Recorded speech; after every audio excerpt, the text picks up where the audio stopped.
Hello everyone. आज hydrocarbons के बारे में बताएंगे। हाइड्रोकार्बन्स क्या होता है और टाइप्स ऑफ हाइड्रोकार्बन्स, इस सब के बारे में डिटेल्स में बताएंगे। तो हाइड्रोकार्बन्स है क्या कि compound made up of hydrogen and carbon only is called hydrocarbons. मतलब हाइड्रोजन और कार्बन से बना हुआ जो कंपाउंड होता है उसको हाइड्रोकार्बन्स बोलेंगे। मतलब जनरली जो हाइड्रोजन होता है H और जो कार्बन, ये हाइड्रोजन और कार्बन जन कंबाइन होकर जो कंपाउंड फॉर्म करते हैं उसको हाइड्रोकार्बन्स बोलते हैं। तो कार्बन और हाइड्रोजन प्रेजेंट रहता है हाइड्रोकार्बन्स में, ठीक है। अब यहां पर ये जो टाइप्स ऑफ हाइड्रोकार्बन्स है, टाइप्स ऑफ हाइड्रोकार्बन्स। अब हाइड्रोकार्बन्स जो होता है वो जनरली टू टाइप्स का होता है। एक होता है सैचुरेटेड हाइड्रोकार्बन, सैचुरेटेड हाइड्रोकार्बन होता है, एक होता है सैचुरेटेड हाइड्रोकार्बन्स और एक होता है अनसैचुरेटेड हाइड्रोकार्बन्स। अनसैचुरेटेड और सैचुरेटेड हाइड्रोकार्बन्स होता है, दोनों में डिफरेंस क्या है? ये जो सैचुरेटेड हाइड्रोकार्बन्स है इसमें क्या होता है, carbon carbon single bond present रहता है। मतलब कार्बन कार्बन ऐसा सिंगल बॉन्ड्स रहता है, उसको सैचुरेटेड हाइड्रोकार्बन्स बोलेंगे। तो सैचुरेटेड हाइड्रोकार्बन्स का जो नाम है और उसको बोलते हैं एल्केन।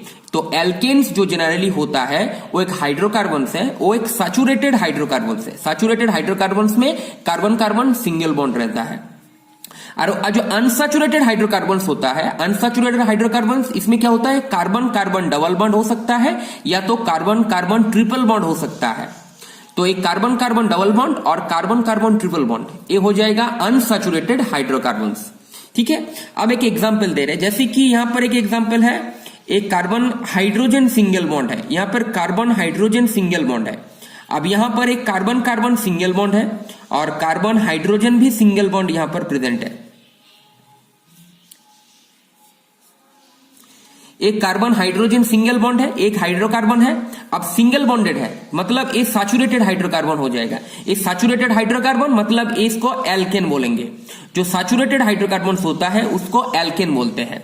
अब यहां पर भी देखिए, यहां पर कार्बन कार्बन सिंगल बॉन्ड है, सिंगल मतलब एक सिंगल कोवेलेंट बॉन्ड, एक सिंगल कोवेलेंट बॉन्ड है। Carbon hydrogen single covalent bond है, carbon hydrogen carbon carbon single bond present है यहां पर। तो ये भी सैचुरेटेड हाइड्रोकार्बन होगा, तो इसको भी एल्केन बोलेंगे। तो ये सब एल्केन है, इसको बोलते हैं मीथेन, ये हो जाएगा इथेन। तो जितना सारा एल्केन होगा वो सब सैचुरेटेड हाइड्रोकार्बन की क्लास में आएगा, ठीक है। अब ये जो एल्केन का जो जनरल फॉर्मूला होता है, जनरल फॉर्मूला ऑफ एल्केन, मतलब कोई भी एल्केन को हम निकाल सकते हैं एक जनरल फॉर्मूला से। वो जनरल फॉर्मूला है CnH2n+2। इससे कोई भी एल्केन निकाल सकते हैं। अगर C का वैल्यू 1 है, N का वैल्यू अगर 1 है तो यहां पर हो जाएगा C1H2 × 1 + 2 मतलब CH4, जो ये वाला हो रहा है। मतलब इनका कोई भी वैल्यू लीजिए, उससे कोई भी एल्केन निकाल सकते हैं इस फॉर्मूला से। तो वो सब हो जाएगा सैचुरेटेड हाइड्रोकार्बन, ठीक है। अब अनसैचुरेटेड हाइड्रोकार्बन क्या होता है, ये जो अनसैचुरेटेड हाइड्रोकार्बन होता है इसमें अनसैचुरेटेड हाइड्रोकार्बन्स मतलब जो एक होता है जो unsaturated hydrocarbons containing CC double bond. CC double bond अगर होगा तो उसको एल्कीन बोलेंगे। एल्कीन में CC डबल बॉन्ड्स रहता है और saturated hydrocarbons containing CC triple bond. अगर CC ट्रिपल बॉन्ड है तो उसको बोलेंगे एल्काइन। तो ए हो गया एल्काइन, तो ए हो गया एल्काइन, ए अनसैचुरेटेड हाइड्रोकार्बन से। ए हो गया एल्कीन जो अनसैचुरेटेड हाइड्रोकार्बन से, जिसको एल्कीन बोलेंगे। तो यहां पर डबल कोवेलेंट बॉन्ड है, मतलब एक डबल कोवेलेंट बॉन्ड, और यहां पर ट्रिपल बॉन्ड प्रेजेंट है, ट्रिपल बॉन्ड, और यहां पर डबल बॉन्ड प्रेजेंट है। और एल्केन में सिंगल बॉन्ड प्रेजेंट होता है, एल्केन में सिंगल बॉन्ड प्रेजेंट होता है, एल्कीन में डबल बॉन्ड प्रेजेंट होता है और एल्काइन में ट्रिपल बॉन्ड प्रेजेंट होता है। और ऐसे नॉर्मली हम सब जानते हैं कि कार्बन का जो वैलेंसी होता है वो जनरली 4 होता है। कार्बन का वैलेंसी 4 होता है, तो उसके हिसाब से कार्बन का जो वैलेंसी है सेटिस्फाइड करना है। यहां पर कार्बन ऑलरेडी 2 वैलेंसी यहां पर सेटिस्फाइड हुआ है, तो और 2 वैलेंसी यहां पर सेटिस्फाइड करना है, तो हाइड्रोजन यहां पर ऐड कर देंगे, उतना ही हाइड्रोजन यहां पर ऐड कर देंगे, तो कार्बन का यहां पर वैलेंसी फुल हो गया। यहां पर भी कार्बन का वैलेंसी फुल हो गया, क्यों? कार्बन का वैलेंसी 4 होता है, तो यहां पर कार्बन 1 2 3 4 4 वैलेंसी हो गया, यहां पर भी कार्बन का 4 वैलेंसी हो गया। तो सिंपलेस्ट जो एल्कीन होता है, सिंपलेस्ट एल्कीन, तो वो हो जाएगा इथीन। सिंपलेस्ट एल्कीन होता है इथीन, इसको इथिलीन भी बोल सकते हैं। और यहां पर कार्बन का ऑलरेडी 3 वैलेंसी फुल है, और एक वैलेंसी यहां पर हाइड्रोजन से फुल कर देंगे, और एक वैलेंसी इसका हाइड्रोजन से फुल कर देंगे। तो कार्बन का वैलेंसी 4 यहां पर हो गया, यहां पर कार्बन का वैलेंसी 4 हो गया। तो इसको बोलते हैं इथाइन, इसको बोलेंगे इथाइन, मतलब जो एल्काइन की कैटेगरी में आता है। तो ऐसे करके जो एल्कीन का जो जनरल फॉर्मूला होता है, तो वही जनरल फॉर्मूला से जो जनरल फॉर्मूला होता है ऑफ एल्कीन, एल्कीन का जो जनरल फॉर्मूला होता है उससे कोई भी एल्कीन निकाल सकते हैं, वो होता है CnH2n। इससे कोई भी एल्कीन निकाल सकते हैं। ये अगर ए एल्कीन निकालेंगे तो C यहां पर 2 है, तो यहां पर C2H4, तो C2H4 ये निकल गया इथिन। अब general formula of alkyne, alkyne का जो जनरल फॉर्मूला होता है वो होता है CnH2n-2, मतलब इससे हम कोई भी एल्काइन निकाल सकते हैं। ठीक है, तो ये अनसैचुरेटेड हाइड्रोकार्बन, सब अनसैचुरेटेड हाइड्रोकार्बन। और जो सैचुरेटेड और अनसैचुरेटेड में डिफरेंस क्या है? जो सैचुरेटेड हाइड्रोकार्बन होता है वो होता है एल्केन, ये होता है सैचुरेटेड हाइड्रोकार्बन, ये होता है सैचुरेटेड। और जो अनसैचुरेटेड जो एल्कीन होता है, और जो यहां पर एल्काइन होगा, ये दो होता है अनसैचुरेटेड हाइड्रोकार्बन हो जाएगा, अनसैचुरेटेड हो जाएगा, अनसैचुरेटेड।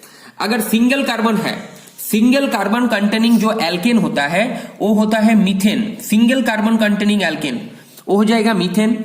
उसके बाद हो जाएगा C2H6, उसके बाद हो जाएगा C3H8, उसके बाद हो जाएगा C4H10, उसके बाद हो जाएगा C5H12, ऐसे करके एल्कीन का फॉर्मेशन होता है। यहां पर डिफरेंस देखिए, डिफरेंस सब में CH2 का डिफरेंस है, सब में CH2 का डिफरेंस है, तो इससे हम कोई भी एल्केन निकाल सकते हैं। यहां पर क्या है, सारे carbon hydrogen carbon carbon single bond है। अगर सिंगल कोवेलेंट बॉन्ड है तो वो सैचुरेटेड हाइड्रोकार्बन एल्केन होगा। अगर यहां पर एल्कीन जो हो जाएगा, फर्स्ट जो एल्कीन होता है वो होता है C2H4, उसके बाद हो जाएगा C3H6, उसके बाद हो जाएगा C4H8, उसके बाद हो जाएगा C5H10। मतलब ये सारे जितना है ये सारे एल्कीन के क्लास में आ जाएगा। मतलब यहां पर CC डबल बॉन्ड प्रेजेंट है, CC डबल बॉन्ड। एक एग्जांपल भी दिखा देंगे। अब एल्काइन, एल्काइन कौन सा होता है? जैसे कि C2H2 एक एल्काइन हो गया, फर्स्ट एल्काइन। ये जो फर्स्ट मेंबर है एल्केन, जो एल्केन क्लास का जो फर्स्ट मेंबर है वो मीथेन है। एल्कीन का जो फर्स्ट मेंबर है वो इथीन है। एल्काइन का फर्स्ट मेंबर है एसिटिलीन, जिसको इथाइन बोलते हैं। इसके बाद यहां पर हो जाएगा C3H4, उसके बाद हो जाएगा C4H6, उसके बाद हो जाएगा C5H8। मतलब ऐसे करके सब में CH2 का डिफरेंस होगा सारे क्लास में। अब यहां पर एक एग्जांपल दिखाते हैं, जैसे कि इसका अगर एग्जांपल दिखाएंगे कि कैसे बॉन्डेड है, तो ओ C single bond C single bond C, मतलब सारे यहां पर एल्केन में सिंगल बॉन्ड रहता है। और बाकी हाइड्रोजन मतलब वैलेंसी पहले ही बताए थे, कार्बन का वैलेंसी 4 होता है, तो 4 यहां पर 1 2 और लगेगा, यहां पर 1 2 3 और लगेगा। तो यहां पर एक हाइड्रोजन, यहां पर एक हाइड्रोजन, यहां पर एक हाइड्रोजन, यहां पर एक हाइड्रोजन, यहां पर एक हाइड्रोजन, यहां पर एक हाइड्रोजन, यहां पर एक हाइड्रोजन और हाइड्रोजन। तो यहां पर हो गया C3H8। तो C3H8 ये हो जाएगा एल्केन, मतलब सैचुरेटेड हाइड्रोकार्बन, ये हो जाएगा सैचुरेटेड हाइड्रोकार्बन। अब इसका अगर फॉर्मूला दिखाएंगे C3H6 का, तो C3H6 का मतलब एक C और एक C और एक C, लेकिन यहां पर एक डबल बॉन्ड होगा, तो डबल बॉन्ड हम एक दे देंगे, यहां पर एक डबल बॉन्ड देंगे। क्यों? ये अनसैचुरेटेड है और एल्कीन मतलब यहां पर डबल बॉन्ड रहेगा। तो यहां पर एक कार्बन का देखिए, एक कार्बन का 2 हो गया, मतलब और 2 इसका होना चाहिए, तो और 2 यहां पर होगा। यहां पर ऑलरेडी 3 है तो और एक होगा, यहां पर 1 है तो और 3 होगा। तो यहां पर एक हाइड्रोजन, यहां पर एक हाइड्रोजन, ऐसे करके यहां पर फुल कर देंगे हाइड्रोजन का, कार्बन का वैलेंसी। तो यहां पर हो जाएगा C3 और H हो गया, देखिए 6 H6 हो गया, तो C3H6। तो यहां पर एक डबल बॉन्ड है, मतलब एल्कीन हो गया। अब एल्काइन का एक एग्जांपल देते हैं, जैसे C3H4, इसका एल्काइन का एक एग्जांपल दें तो C single bond C single bond C, पहले सिंगल बॉन्ड से करेंगे। क्यों? ये एल्काइन है, एल्काइन मतलब unsaturated hydrocarbon containing triple bond. तो एक कार्बन यहां पर ट्रिपल बॉन्ड है, तो एक कार्बन यहां पर ट्रिपल बॉन्ड है, तो इसका कार्बन का वैलेंसी 3 हो गया है, तो और एक देंगे, यहां पर 4 हो गया, और ये ऑलरेडी फुल है तो यहां पर और 1 2 3 देंगे, तो यहां पर एक, यहां पर एक और यहां पर एक, तो यहां पर C3H4 ये हो गया अनसैचुरेटेड हाइड्रोकार्बन्स एल्काइन। इसको क्या बोलते हैं? प्रोपाइन, इसको प्रोपाइन बोलेंगे, इसको प्रोपीन बोलेंगे, इसको प्रोपेन बोलेंगे। नोमेनक्लेचर हम कराएंगे एक क्लास में, नोमेनक्लेचर कराएंगे। अब यहां पर जो है जो एल्काइल ग्रुप है, एल्काइल ग्रुप, ये डिफरेंस क्या है? एल्काइल ग्रुप होता क्या है? एल्काइल ग्रुप होता है जो सैचुरेटेड हाइड्रोकार्बन्स है, एल्केन, जो सैचुरेटेड हाइड्रोकार्बन्स एल्केन है, एल्केन से अगर एक हाइड्रोजन रिमूव होता है तो जो ग्रुप बनता है उसको एल्काइल ग्रुप बोलते हैं। जैसे कि CH4 से अगर मान लीजिए एक हाइड्रोजन रिमूव हो गया तो क्या हो जाएगा? CH3, तो CH3, तो अगर सैचुरेटेड हाइड्रोकार्बन से एक हाइड्रोजन रिमूव होगा तो जो ग्रुप बनता है उसको एल्काइल ग्रुप बोलते हैं। जैसे कि C2H6, ये भी एक एल्केन है, इससे अगर एक हाइड्रोजन रिमूव होता है तो यहां पर हो जाएगा C2H5, तो ये भी एक एल्काइल ग्रुप है। ऐसे अगर C3H8 से अगर एक हाइड्रोजन रिमूव होगा तो यहां पर जो एल्काइल ग्रुप का फॉर्मेशन होगा C3H7, तो ये हो गया मिथाइल, मीथेन से मिथाइल, इथेन से इथाइल, प्रोपेन से प्रोपाइल। ये सब एल्काइल ग्रुप का फॉर्मेशन एल्केन से होता है, मतलब सैचुरेटेड हाइड्रोकार्बन से। सैचुरेटेड हाइड्रोकार्बन से अगर एक हाइड्रोजन रिमूव होगा तो वो एल्काइल ग्रुप का फॉर्मेशन होता है। मीथेन से मिथाइल, इथेन से इथाइल, प्रोपेन से प्रोपाइल होता है। ब्यूटेन से ब्यूटाइल होगा, पेंटेन से पेंटाइल होगा, ऐसे करके। तो ये हो गया बेसिक कॉन्सेप्ट हाइड्रोकार्बन्स का।